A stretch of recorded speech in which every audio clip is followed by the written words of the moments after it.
পরিণতি তাই। কোন বিজ্ঞ আলেমের মতে প্রকৃতপক্ষে হারাম মাল ও ধন সম্পদ সবই দোজখের আগুন। অবশ্য তা যে আগুন সে কথা পার্থিব জীবনে উপলব্ধি করা যায় না, কিন্তু মৃত্যুর পর তা সে কর্মেই আগুনের রূপ ধরে উপস্থিত হবে।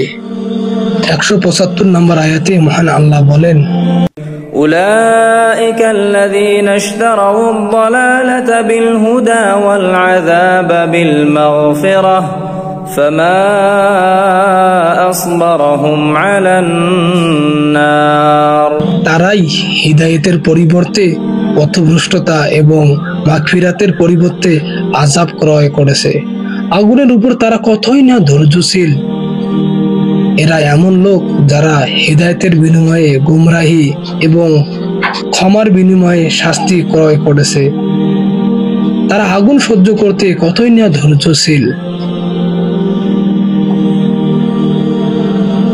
সম্মানিত প্রিয় ভাই এবং বোন, আমরা এই দুটি আয়াত দ্বারা যা বুঝেছি, আমাদের সমাজে আলেম ওলামা এবং যারা জ্ঞানী মানুষ তাদের জন্যই মূলত এই দুইটি আয়াত খুবই গুরুত্বপূর্ণ বলে আমি মনে করি। আমাদের সমাজে প্রত্যেক ব্যক্তি দায়িত্বশীল, কেউ পরিবারের, কেউ সমাজের, কেউ রাষ্ট্রের, আবার কেউ পুরো মসজিদের ইমাম তথা পুরো মানুষের দায়িত্ব তার কাঁধে।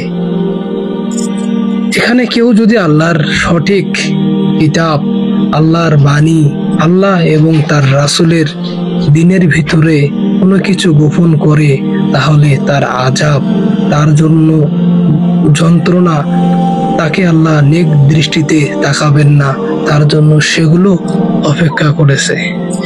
কিন্তু কেউ কি উপলব্ধি করেছে যে আমার যে জীবনের গতি, আমি আমার দায়িত্ব সঠিকভাবে কি পালন করতে পেরেছি? আদৌ কি আমাদের সমাজে মানুষগুলো চিন্তা করে?